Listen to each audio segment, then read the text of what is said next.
Rent is due. Help your sister out. The text wasn't new, but something in me snapped the moment I read it. I didn't even flinch this time. Not in the way I used to. No wave of guilt crashing over me, no frantic mental math to figure out how I could stretch my next paycheck. Just stillness. Cold, hard stillness. Lily hummed softly in the next room, folding her school uniform on the bed like I'd taught her. Each fold was careful, small hands smoothing out the plaid skirt. She always liked feeling useful. I swallowed the knot forming in my throat. The sunlight had shifted, casting long shadows across the living room carpet. My phone screen glowed against the fading October light, that single line from my mother, no greeting, no explanation, just another command disguised as family obligation. I stared at it for too long. How many times had I done this dance, bailing Jenna out after she maxed her third credit card? Covering her rent when she lost that barista job?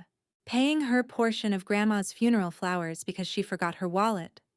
And me, quiet, reliable Rachel, always scraping by, never complaining. Even when Lily had cavities and I had to choose between dental bills and a winter coat. That coat still hangs by the door, worn thin at the elbows. I picked up the phone, fingers hovering above the screen. My thumb twitched. That inner tug of war started, guilt clawing at my stomach. Resentment tightening around my chest like a belt pulled too tight. If I didn't help, they'd call me selfish again. Dramatic. Cold. But if I did, it'd be one more time I disappeared into the background so Jenna could keep floating. My reflection stared back at me from the dark TV screen, tired eyes, pulled back hair, and the slumped posture of someone who forgot what standing up straight felt like. I can't, I whispered out loud, just to test how it sounded. My voice cracked. Lily peeked in from the hallway. Mom. I tucked the phone behind my back. Nothing, sweetie. Just thinking. She nodded, then went back to folding her small face, serious. I sat down on the couch. The same spot I sat last month when I called the dentist about Lily's abscess. Insurance had barely covered half. I'd cried in the hallway while she got her x-rays, my bank account blinking a red warning on my app. That same day, Mom had called. She'd been calm, sweet, even right until I told her I couldn't send money that week. Rachel, she'd said, tone dropping like ice water down my back. Your daughter's not the only one in this family. And then she'd hung up. I never told Lily what that phone call was about. I just made spaghetti that night and pretended everything was fine. Now here I was again, same living room, same pressure, but something had shifted. Not just in the air, not just in the date. In me, some quiet ember inside had sparked. I opened the message thread. Dozens of texts, all hers. Short-clipped. Sometimes guilt-laced, sometimes threatening. Never once asking how Lily was doing. Never a, how are you? Just expectations. Debts unpaid. Love with strings. I started typing. My hands shook just slightly. My breath came shallow. I paused after every few words. I'm sorry I can't this month. I stared at the words. I could hear her reaction already, the silence that always came first, then the storm. The accusations, the comparisons. Jenna was struggling. Jenna had been through a lot. Jenna needed support. So had I. But nobody ever seemed to notice. I hit send before I could backspace. My thumb trembled as it left the screen. The message disappeared, delivered. I set the phone down beside me and let the silence fill the room. My shoulders ached with tension I hadn't even noticed until now. For a full minute, nothing happened. And then knock. Then pounding. She peers through the peephole. Her mother's silhouette looms. Every single view means a meal for someone in need. Just by watching this video, you're giving warmth, hope, and a full plate to those less fortunate. So watch now, share now, subscribe to the channel, and let's spread love together. She didn't knock. She banged like a debt collector with a grudge. The sound rattled the frame of the door. My heart jumped so violently I nearly dropped the phone. For a split second I thought I imagined it, but then came the second round, louder, angrier. I walked to the door, slow, deliberate.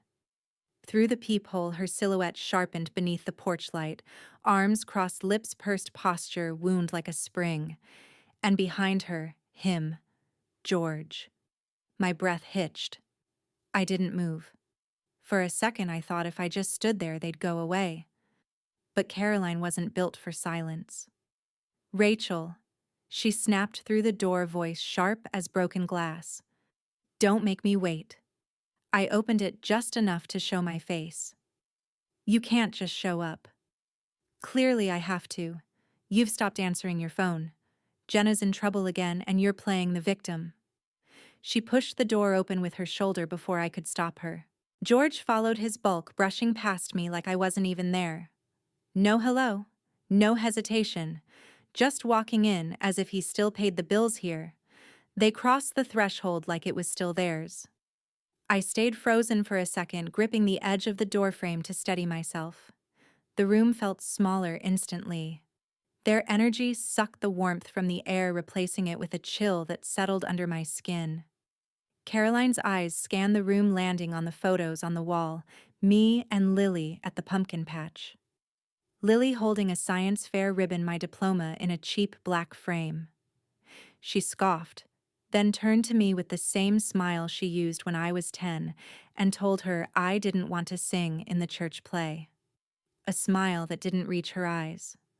"We need to talk," she said, taking a seat on the armrest of the couch. George sat beside her, heavily sprawling back like a man claiming territory.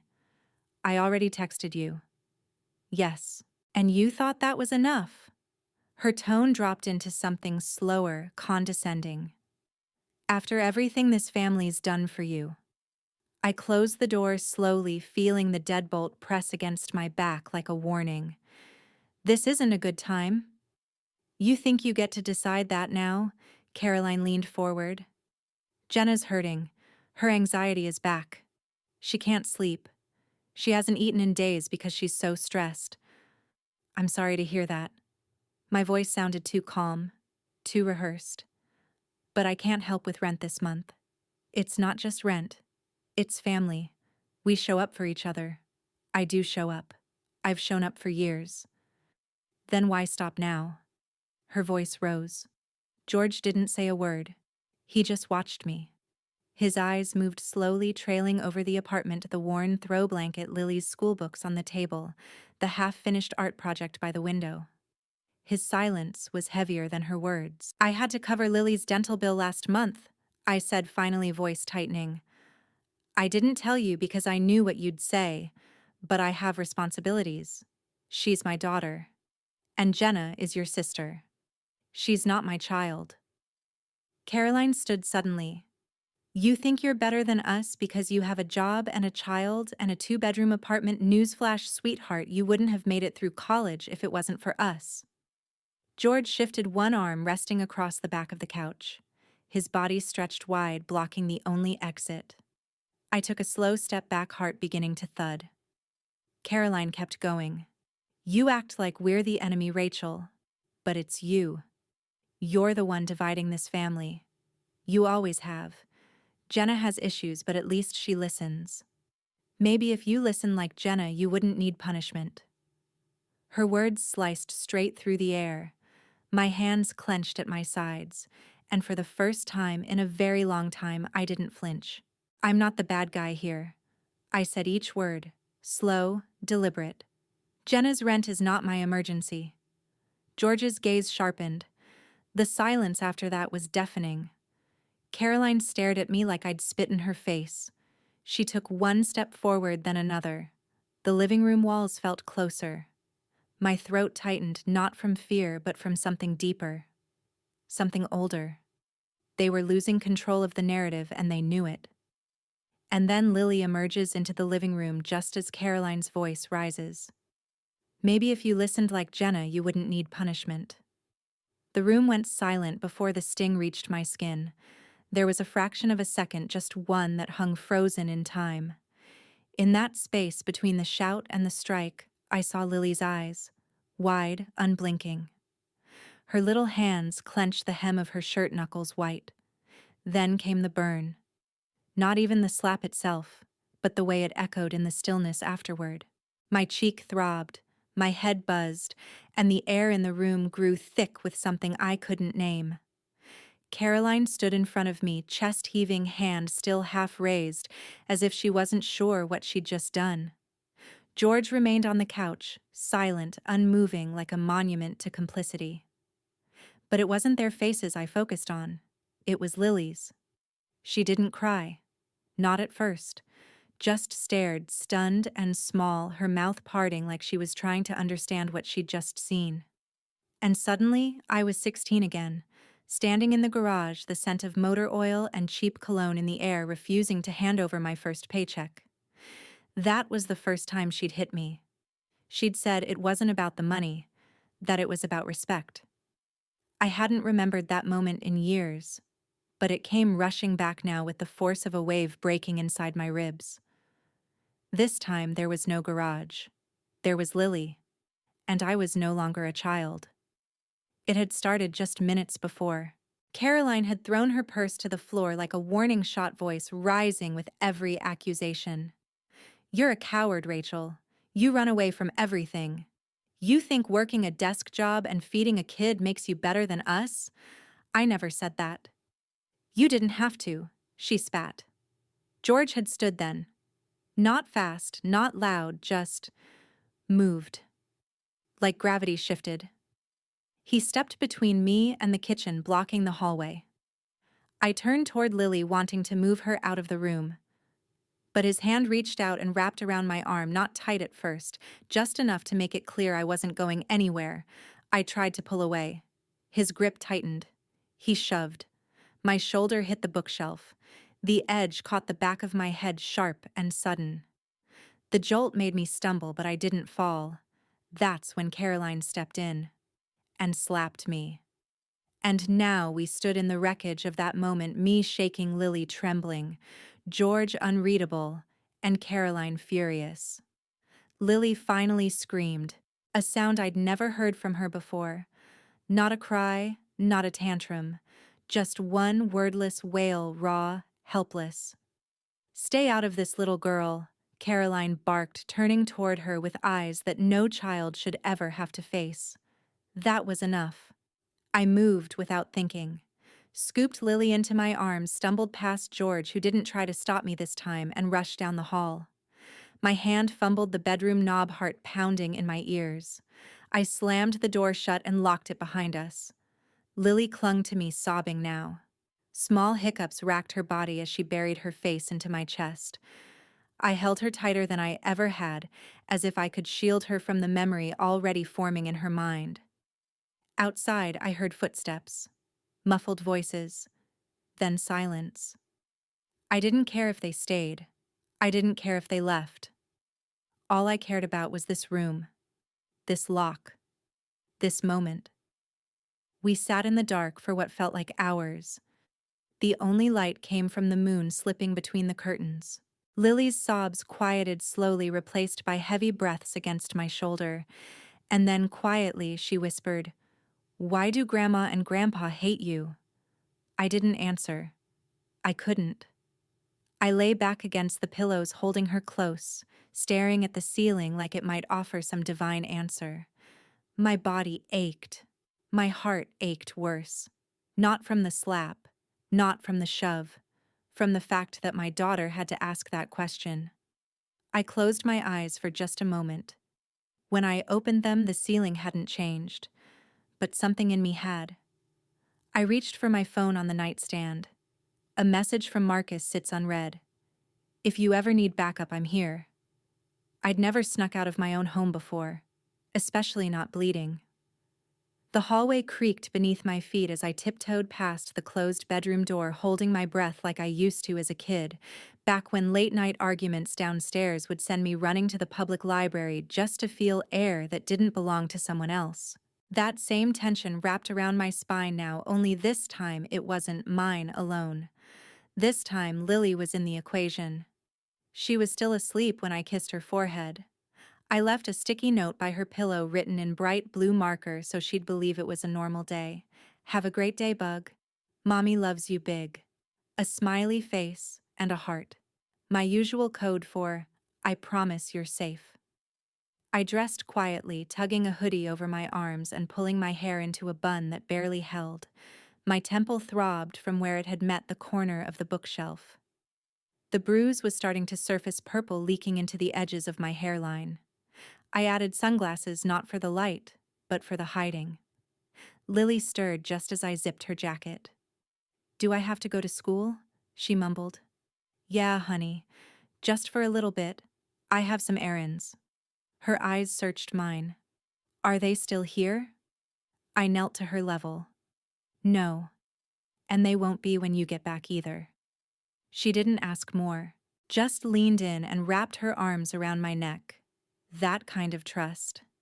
It shattered something in me even as it held me together. We walked out as the sun cracked the horizon.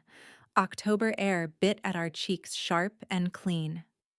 My breath fogged the windshield as I started the car. For a second I just sat there. Let the engine warm. Let the silence hold me before the storm I was about to set in motion. The school drop-off line moved quickly. I pulled to the curb, climbed out, and walked her to the gate. The sunglasses slid a bit when I bent down, and she caught a glimpse. Your head? She whispered. You should go to the nurse too. I forced a smile. I will, baby. Right after you crush your spelling test. She smiled back, hesitant, but real. Then she walked through the gates. I didn't drive to work. I didn't call in. I just drove. Not fast. Not panicked. Calm. Focused. The kind of clarity that only comes after something breaks. I knew where I had to go first. Urgent care was nearly empty at 8:07 a.m. The receptionist blinked when she saw me, then softened as I explained quietly that I'd fallen. Her eyes flicked to the purpling skin above my cheekbone. She didn't ask questions she didn't need the answers to. The nurse was even gentler. She checked my vitals, documented everything. Asked if I wanted photographs taken just in case. I said yes.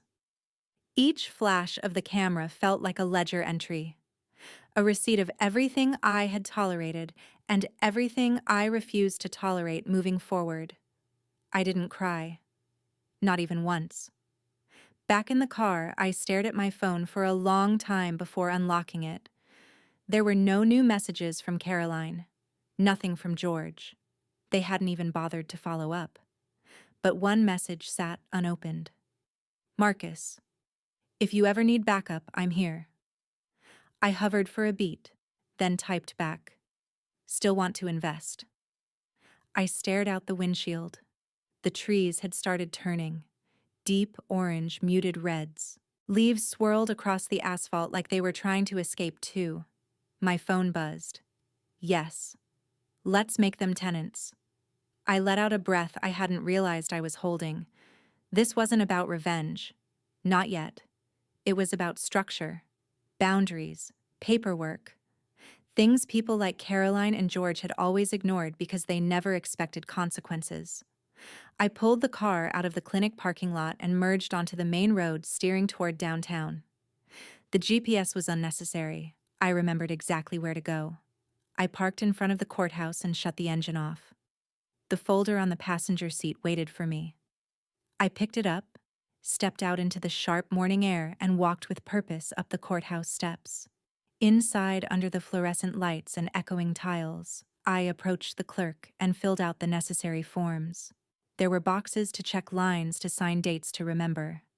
All of it done with hands that no longer trembled. In the last field, I printed their names.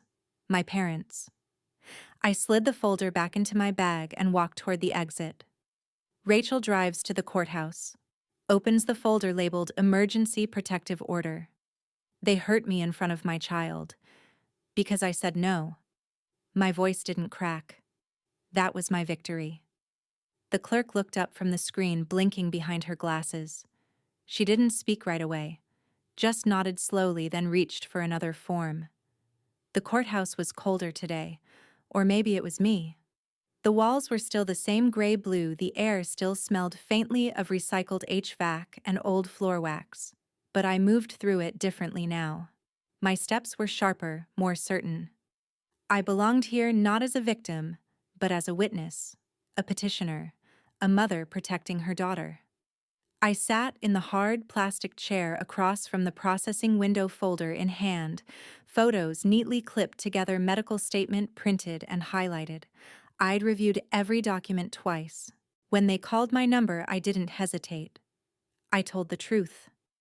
No dramatic monologue, no trembling lip. Just facts.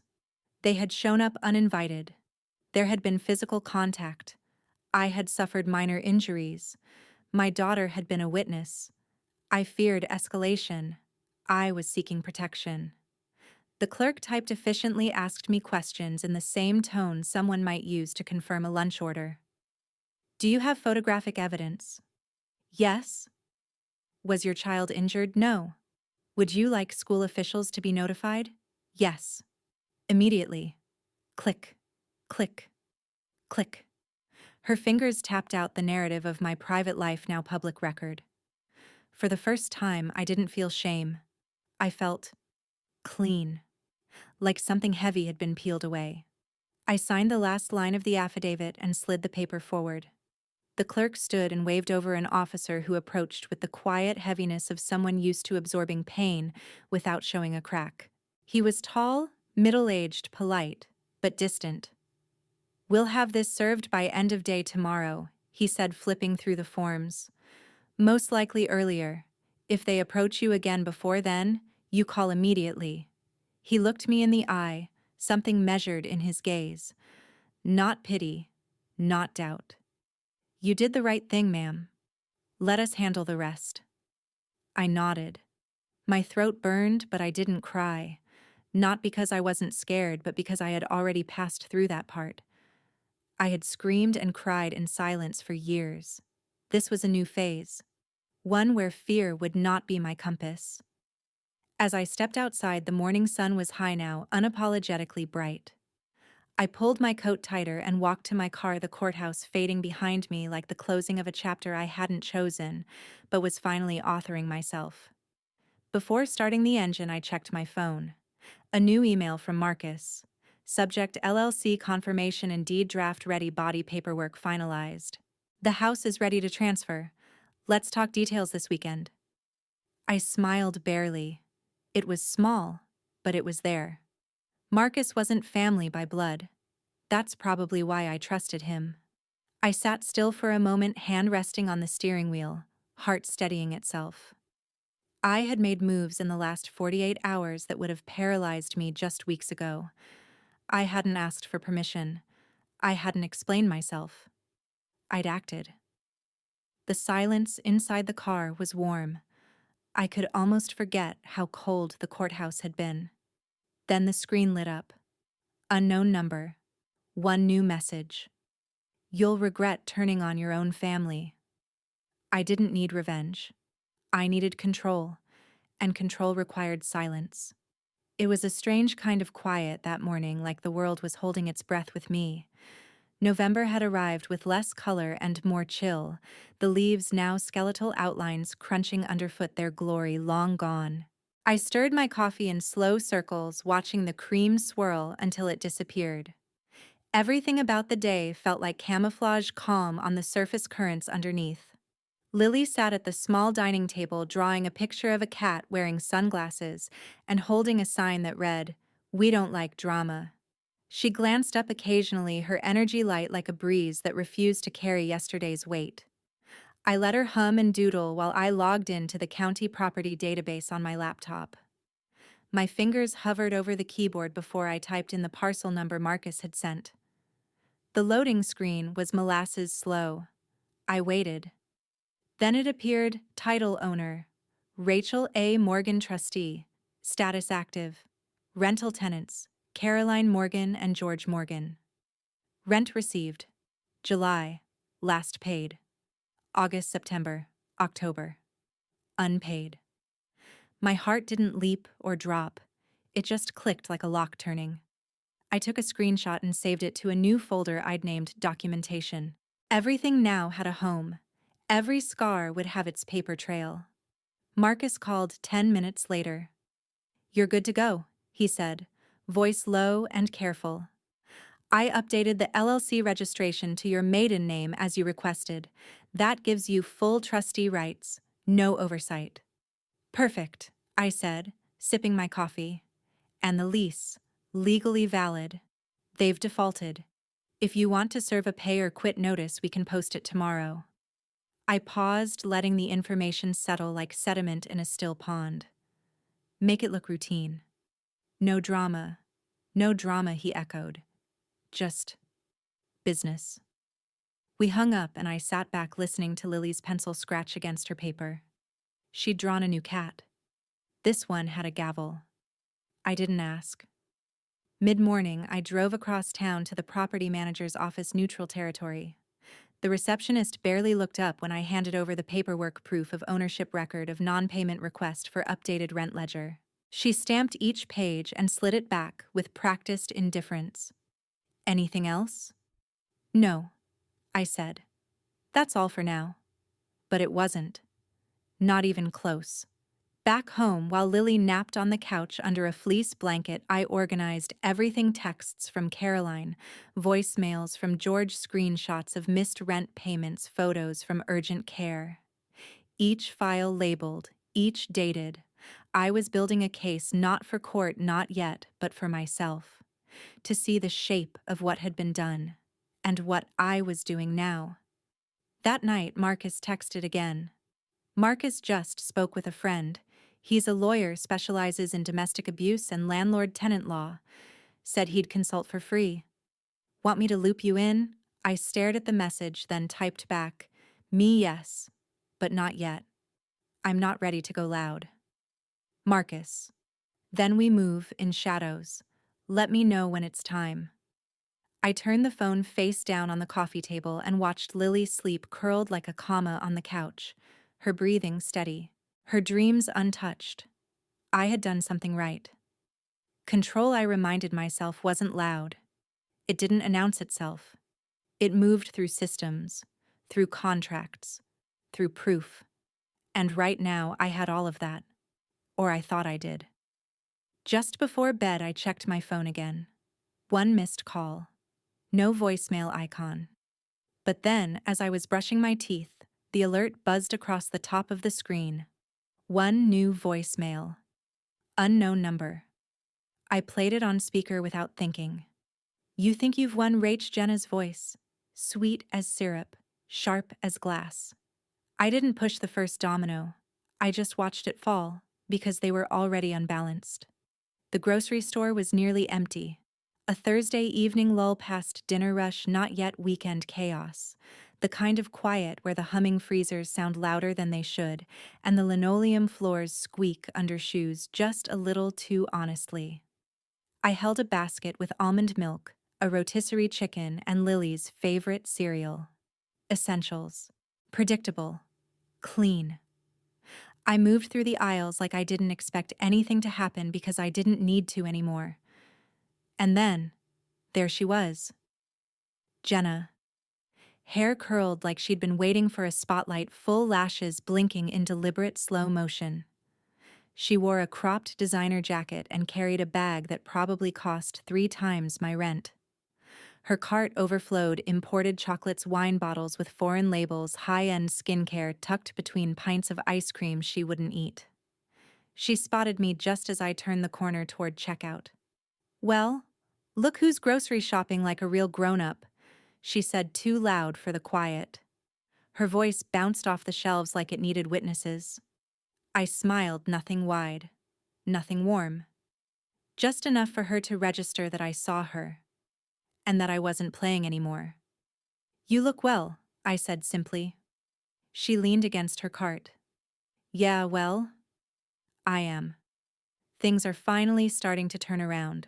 Got a new freelancing gig, might even be moving out of the parents' place soon." Funny, right? I tilted my head slightly. Her earrings swung like tiny daggers. "Freelance, with what exactly?" She grinned like I'd complimented her. PR consulting. A friend of a friend. But you know how it is when people believe in you, they open doors. I nodded, then paused. Let the silence stretch. And then I said it. You're about to watch the stage crumble beneath your spotlight. She blinked. Not once, but twice. Her head tilted. The smile stayed, but it no longer fit her face. What does that mean? I didn't answer. Just looked at her eyes, steady heartbeat calm. I stepped past her basket, still light in my hand. I paid for my things, chatted briefly with the teenage cashier about the weather, and left before she could recover. No fireworks. No scene. Just words planted like seeds in dry soil. That night, after Lily had finished her homework and fallen asleep watching cartoons, I opened my laptop and pulled up the scanned PDF. The eviction notice. Legal. Unemotional. Professionally worded. I double-checked the addresses, the date, the record of unpaid rent. Then I printed 2 certified mail receipts. The pen felt heavy in my hand as I signed the bottom. But my hand didn't shake. I sealed the envelope, walked it to the blue mailbox on the corner, and dropped it in. Back home, the kitchen lights were soft, bouncing off the stainless steel toaster and the tile backsplash that had seen too many late-night worries. I made tea. Mint. No sugar. Then I stared at the receipt. Their names printed in black ink. To Caroline Morgan and George Morgan. This wasn't a fight anymore. It was a timeline. A process. A chain of events they couldn't stop. The kettle clicked off, and I poured the water over the leaves like nothing in my life had just shifted. But I knew. I felt it like a low tremor before the quake. My phone buzzed. I reached for it lazily, almost disinterested. Unknown number. One new message. You just made the biggest mistake of your life. The silence after the storm is louder than the storm itself. It came in waves. Voicemails. Texts. A video message with blurred eyes and breathy sobs. But no knock on the door. Not this time. I watched the screen light up again. Caroline, 4 missed calls. I didn't touch it. I let the noise pile up like junk mail I no longer felt obligated to open. The last message she sent was a video. In it, she sat in her cluttered kitchen, the camera angle tilted up from below her chin, like a child learning to use a phone. Her face was streaked with tears, or maybe sweat, it was hard to tell with her makeup smeared. I don't know who you think you are, she said, voice cracking. But this isn't what family does. We raised you. We gave you everything. Jenna's sick. She needs help. You're throwing us out in the street over what pride? She paused for dramatic effect, wiped a tissue under her nose. You have a daughter now. One day she'll do this to you. You'll see. I didn't reply. I just turned down the volume and moved on with my day. George didn't send videos. He never liked being on camera. Instead, his text came around noon. You want war? You've got it. Careful what you escalate, girl. No punctuation. Just menace typed with thick fingers and entitlement. I screenshotted it. Filed it away. At 2:30, I picked up Lily from school. She ran into my arms, her backpack bouncing. Guess what she said as we walked to the car? I made a picture of our new house with stars above it. It's like magic, Mom.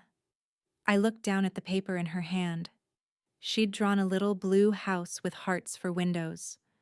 The grass was green and the sky was purple. Her version of safety was colorful. Hopeful. That's beautiful, I whispered.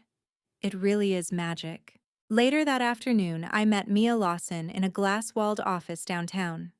She looked younger than I expected, sharp eyes, dark curls tucked behind her ears, a folder already open on her desk. I reviewed your file, she said. Restraining order stands. As for the eviction, as long as the notice was sent certified, you're covered legally. The next step would be a formal filing if they don't leave. She tapped her pen against the folder. Also, I did some background digging as you asked. I leaned in.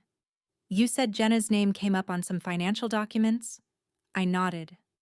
Well, interestingly, there's a secondary signer listed on one of your parents' failed mortgage modification attempts from 5 years ago. Mia Jenna Morgan, your sister. I blinked. They used her credit. They used everything Mia said. But more importantly, if they claimed financial hardship then, and are now receiving luxury packages like you mentioned, there may be fraud involved. I felt the corners of my mouth lift slightly. Not joy, not vindication, just confirmation. Keep digging, I said. She nodded. Already started. That evening, while Lily was in the bath singing something unintelligible but joyful, my phone buzzed on the bathroom counter. Voice message, Jenna. I didn't rush to play it. I dried my hands, picked up the phone, tapped the screen. Her voice came through syrupy and sharp like always. You've turned everyone against you. That was it. One sentence. I hit replay, then delete, and I smiled.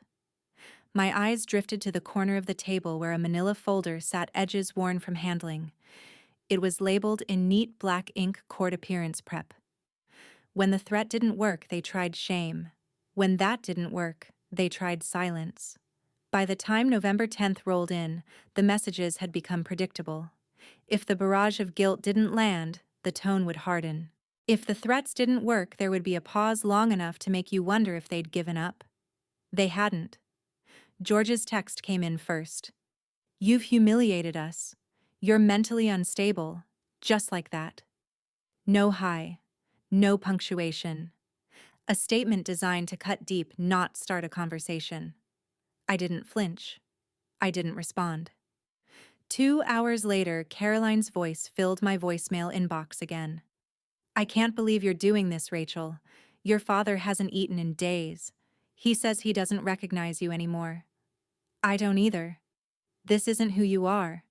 You were always the good one, the responsible one. Please, please, just stop this before it's too late. Her sobs were perfectly timed, like a symphony of guilt she'd rehearsed for years. I didn't listen to the message twice. I deleted it. And then I blocked the number for today. I had things to do. Lily was coloring quietly on the living room rug when I walked into the kitchen to take Sarah's call. Her voice came in with the warmth of someone who meant well, but didn't know the full map of landmines she was walking into. Hey, Rach. Just checking in. Things sound rough. I let the silence carry before answering. They're not rough. They're clear. She exhaled. Look, I know your mom and dad haven't been ideal. But maybe this whole thing's just gone too far. Can't you pause the process for a bit? Talk it through. They're still your parents. I stared out the window. The maple tree in our complex courtyard was shedding its last golden leaves. Sarah. I've been the bridge for years, I said. And every time they wanted to get to someone else, they lit me on fire to walk across. She was quiet. I softened my voice. I'm not angry anymore. I'm just done. When I hung up, there was no rage, just an emptiness that didn't ache. It just was. That afternoon, I sat across from Mia again, this time with 2 printed forms and a pen in hand. The courthouse seal stared back at me. The eviction enforcement was no longer a theory. It was real. They're still inside, Mia said, double-checking the documentation. The sheriff will schedule the notice delivery. Once that happens, they'll have 72 hours to vacate. She slid the final page across the desk. This is the confirmation. Sign here, and it's official. My hand hovered for a moment, not from hesitation, but recognition. This wasn't just about removing them from a house. It was removing myself from their power for good. I signed. Mia glanced at her screen. Just a heads up, the local paper sometimes pulls public filings. If they're looking for drama, this might hit a column. I leaned back in my chair. Let them run it. Her eyes flicked up to meet mine. They're gonna know it was you. I smiled, steady. That's the point. I didn't slam the door. I changed the lock. It was a quiet morning, deceptively gentle for what it represented. The sky was a thin sheet of blue like paper stretched too tight. I poured cereal into Lily's bowl and watched her hum over the cartoon on our modest TV, completely unaware that we were less than a week from a final break I'd rehearsed for years in my head. We were moving again, but this time by choice. Boxes sat stacked by the door, neatly labeled in my handwriting. I'd stopped over-labeling them like I used to when I was younger, back when I thought organizing chaos could keep it from swallowing you. Now everything was labeled once. Efficient. Final. Lily slipped her shoes on without prompting. She was excited to go see her room with the purple light. She meant the soft lavender walls, but I wasn't going to correct her. Our new place sat just outside city limits, tucked in a sleepy cul-de-sac where the loudest sound was the wind brushing through the lavender bushes lining the sidewalk. I unlocked the door, let it creak open slowly, and stepped inside. It smelled like something I hadn't felt in years: peace. Sunlight poured through the kitchen window and pooled onto the floors like honey. The property manager met us with a warm but businesslike smile. "Just here for the final walkthrough," he said, clipboard in hand. He flipped through the lease documents, then looked up at me. "We're officially yours? The last of the paperwork clears today." I nodded. "Thank you." He paused. "You mentioned wanting to confirm something about the eviction." My mouth went dry for a second, but I steadied my voice. "Yes. The tenants haven't responded. No rent, no call. Not even a threat this week." He tilted his head slightly. "That's unusual." I shrugged. "They're prideful." He sighed. "We'll coordinate with the sheriff's office. The 30-day notice becomes enforceable this Friday. You'll receive a confirmation once the notice is posted." I nodded again. The words sounded like legal armor, metallic and clean. No room for emotion. Later that afternoon, I sat in my car with Lily asleep in the back seat, her hand loosely gripping the edge of her stuffed fox. I hadn't planned the detour, but something in me needed it. The old house stood in its usual crooked posture, the porch sagging slightly like a slouched shoulder. The swing Caroline used to sit on creaked in the wind, its once white paint now rusted over in long orange veins. 2 trash bags rested on the porch, one torn open at the bottom, spilling spoiled groceries onto the steps. I didn't get out of the car. I didn't want to be seen. The curtains were drawn, but I knew someone was home. The windows carried that kind of silence you only see when a house is angry. I thought back to the last time Caroline had changed a lock when I was 17 and refused to give her my paycheck. I had come home and found myself locked out without warning. She claimed it was for my own good. I'd ended up sleeping at a friend's house for 3 nights, phone buzzing with alternating threats and silence. Now it was me changing the lock, not out of cruelty, but self-preservation. On the drive back, Lily stirred and sat up groggily. "Are we going to the lavender house now?" she asked, rubbing her eyes. "Soon," I said, smiling in the rearview mirror. When we got home, I set her up with crayons and a juice box while I went through the documents one more time. Property transfer confirmations, sheriff scheduling paperwork, and the certified letters we'd sent. There was nothing else to prepare. Just the waiting. That night, I tucked Lily into bed, and she looked up at me with those impossibly wide eyes and said, "Mom, are they going to be mad when they leave the old house?"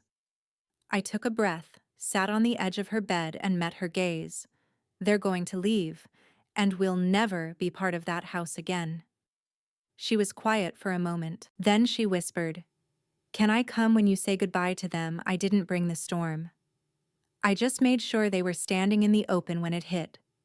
The grass was brittle beneath my shoes, early frost crackling like paper under each step.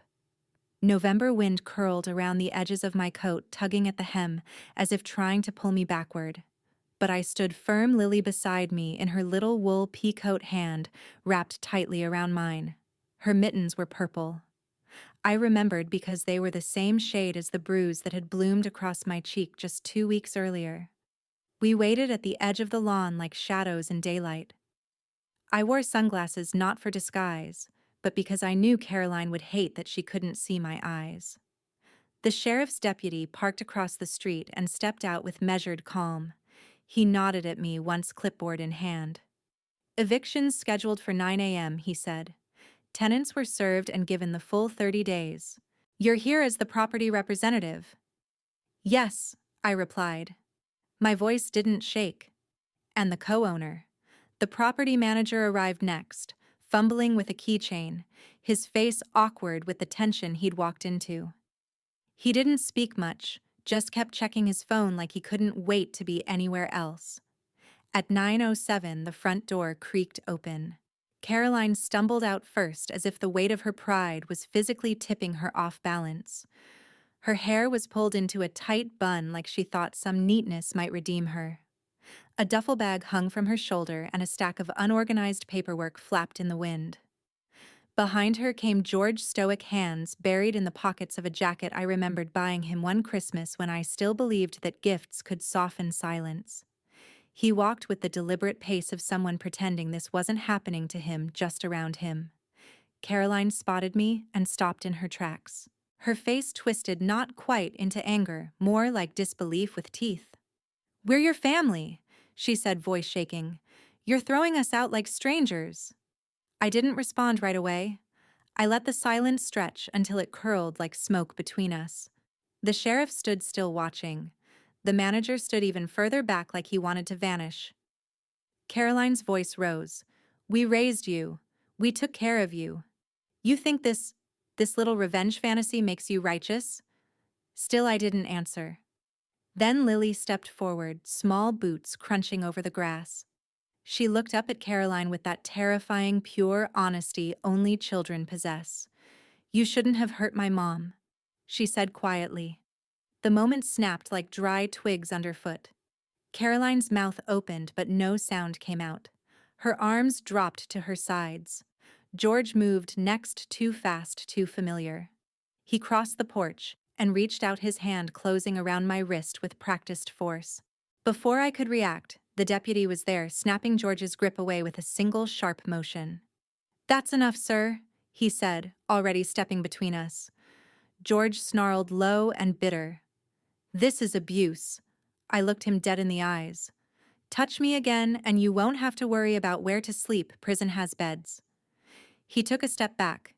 His jaw worked like he wanted to spit something, but nothing came. Caroline finally found her voice again, shrill and breaking. "You'll regret this?" I didn't flinch. "I already did. That's why I'm ending it." Some truths don't need to be shouted. They just need to be printed and signed. Somewhere in the quiet hum of attorney Mia Lawson's office, I found the kind of peace that didn't come from silence. It came from knowing I had receipts.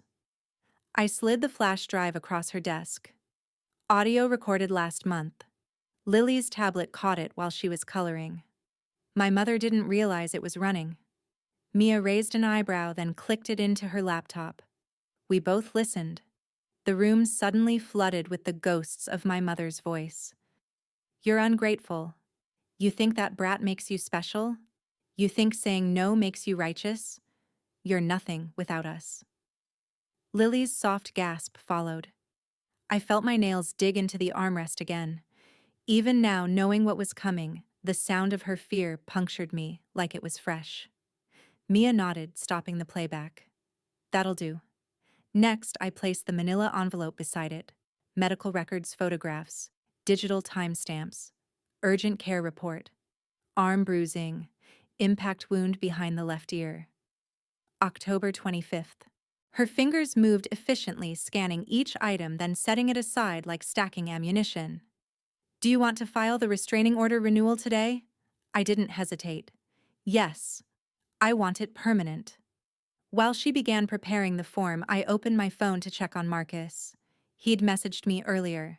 "Marcus, the updated title and LLC statement are signed. The house is yours in name legally. You're protected. No flowers, no fireworks. Just facts." I preferred it that way. My inbox pinged again, this time a voice message from Sarah. My thumb hovered. A part of me didn't want to hear it, not because I feared what she'd say, but because I already knew. Still, I hit play. Hey Rach, I know you probably don't want to hear from me, but they're telling people you faked the injuries, that Lily's confused, that this whole thing was exaggerated. I'm not saying I believe them, I just thought you should know. Her voice trembled. I could tell she didn't want to take sides, which meant she already had. I didn't reply. I didn't feel anger. Just exhaustion. Like trying to explain a fire to people who only ever felt warm by it. Instead, I forwarded all my legal documents to a new folder in my email labeled My Story in Full. A subject line no one could overwrite. A version no one could distort. I wanted to keep it not because I needed to prove anything, but because there may come a day when Lily asks again. A soft knock brought me back. Mia handed over the final form. You'll receive confirmation in a few days, but the digital copy is active as of now. They're permanently restricted from contact. I met her gaze. What about future damage control? If they spin this, you've already documented everything. They've burned every bridge. You don't need to respond ever again. Her words wrapped around me like armor. I drove home slowly, windows down, despite the cold. The world felt quieter but not empty, just finally rid of static. I parked in front of our small house. The lavender bushes were still blooming, stubborn against the oncoming frost. Inside, Lily had left a box on the dining table. A note in her handwriting sat on top. For Mom. I opened it. Inside was her newest painting, 2 stick figures, one tall, one small, standing beside a purple house. The son had a smiley face. A little brown dog sat at their feet. And in childlike scrawl across the top it read, "We are safe now." Rachel opens a box at home, Lily's new painting. 2 stick figures, lavender bushes, sun smiling. Title, "We are safe now." The house that forgot them. A house can't remember love if it was only ever taught power. The frost crept along the edges of the new living room windows as Lily twirled in her socks, hanging paper snowflakes from the curtain rod. Outside, the neighborhood glistened beneath December's quiet breath, porches dotted with wreaths, driveways salted and swept. Inside, warmth hummed from the baseboard heaters. It wasn't extravagant, but it was theirs. Rachel sat cross-legged on the floor, sorting through a pile of tangled lights. The cord coiled like old memories, too knotted to tug apart gently. She didn't rush. There was time now.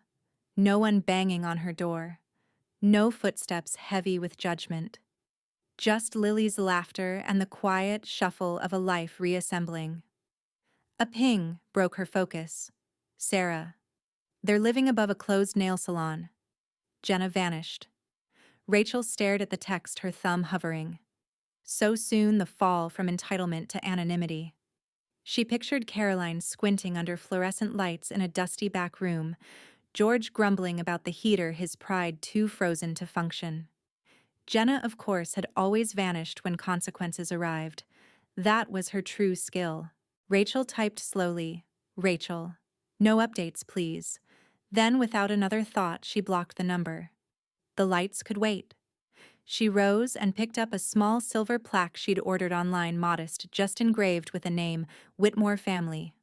The same name her mother used to mock, for sounding too clean. Rachel drilled it into the mailbox post herself, the wood soft from last week's rain. With each twist of the screw, she sealed something old away. Inside, Lily had moved on to stringing popcorn. "Do we have cinnamon sticks, Mom, for the cider?" "Check the second shelf," Rachel called back. Her voice didn't echo in this home. The walls held it gently. Later that afternoon, she found the envelope. It had no return address, but she knew the handwriting. That slight rightward slant. The dramatic loop in the R of Rachel. Caroline always made her name look theatrical, as if the act of writing it was already a performance. Rachel turned it over in her hands, weighing it like a curse. Lily was painting in the corner, careful brush strokes forming a lavender bush. Rachel stepped outside barefoot, the cold deck stinging her soles. She lit a match. The paper caught quickly, the flame devouring the envelope's edge before curling inward. She didn't need to read it. The words were already etched in her guilt, disguised as love-shame wrapped in obligation. No apology would come. No confession. Just another manipulation masked as motherhood. "I already know what it says," Rachel whispered to the flames. "It's not mine to carry anymore." Ash danced upward. She watched until the last ember curled into darkness. Inside, Lily had finished her painting.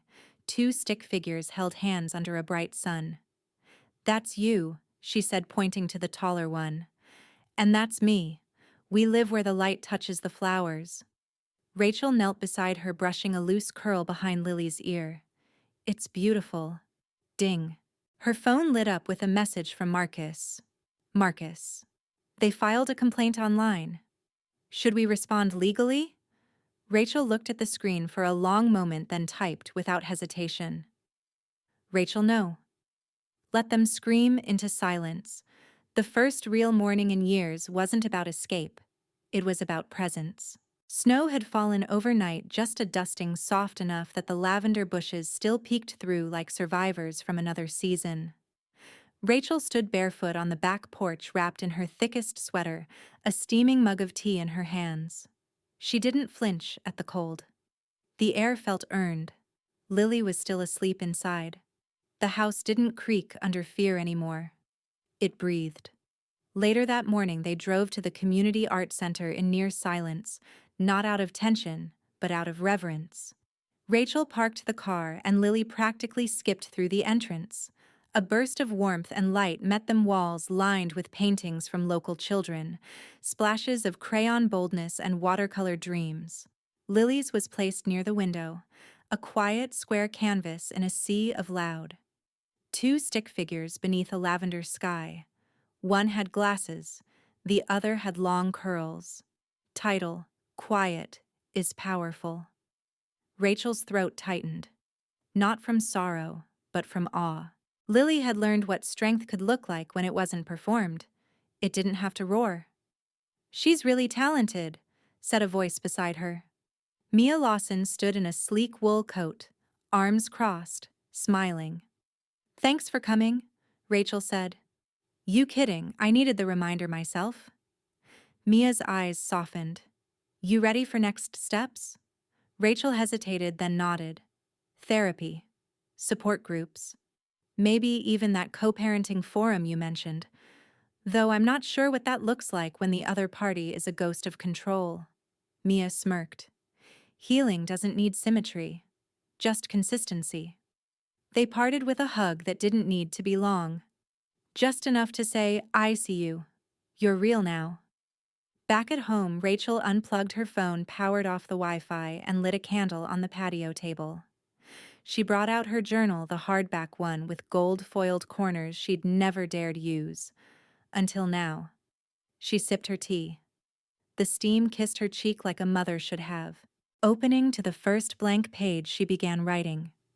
Not to her daughter, not to her future self, but to the girl she used to be, the one scrubbing floors while the television blasted cartoons in the next room, the one who stayed quiet even when her name was twisted into a weapon. "Dear me, at 12. You weren't invisible. They just didn't know how to look at something that didn't serve them. You weren't dramatic. They just couldn't handle the truth unless it benefited them. You were worthy of more than being useful. You still are. I see you now. And I kept going so you could finally rest." She paused. Listened to the wind brushing the fence like applause no one else could hear. Then out loud to the cold air, she read the final line of the entry: "You survived. And now you get to thrive." A simple truth. Not shouted. Just printed. Just signed. She closed the journal and pressed it to her chest. The back door creaked open. Lily stepped out, still in pajamas, holding 2 mugs of cocoa. "You forgot yours," she said. Rachel laughed gently. "I've got tea."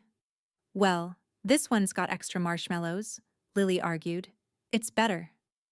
Rachel surrendered and took the mug, their hands overlapping for a second longer than necessary. Thanks, Bug.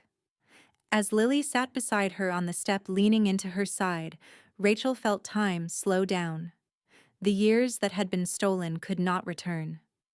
But what remained this morning, this child, this silence, was untouched. Her phone buzzed on the table. A single message. Marcus. What next? Rachel looked at it, then at Lily, then at the lavender still standing beneath the snow. Rachel smiles. Anything I want. The story didn't end with them leaving. It began with us staying. The kitchen smelled like cinnamon and chamomile. Not tension, not regret. Just tea and sunlight. Rachel folded a clean white cloth over the round table, a small luxury, something she would have deemed too nice to use in another lifetime. Now it just felt right. Lily hummed to herself as she placed two mismatched mugs at each side, her brush-streaked hands still stained with green and lavender. Did I get the spoons? Lily asked, already halfway back to the drawer. Rachel smiled, adjusting the centerpiece, a single vase holding Lily's latest painting clipped into the shape of a heart. We're not stirring anything, Bug. It's tea. We steep and sip. Lily returned, shrugging. Fancy stuff needs spoons. Makes it feel important. They sat. The mug steamed between them like a gentle fog lifting. Rachel raised hers first. To stories that end right. Lily clinked hers gently. And begin better. Outside, the snow had finally settled. No wind. No noise. Just the hush of a world paused, waiting maybe for spring. Rachel opened her laptop, fingers moving with quiet certainty. No hesitation, no dread. She uploaded a photo of the painting from the art center. Quiet is powerful, with a caption that echoed through her bones as she typed it. We don't live in fear anymore. She hit post. No filter, no hashtag, no plea for approval. Just the truth.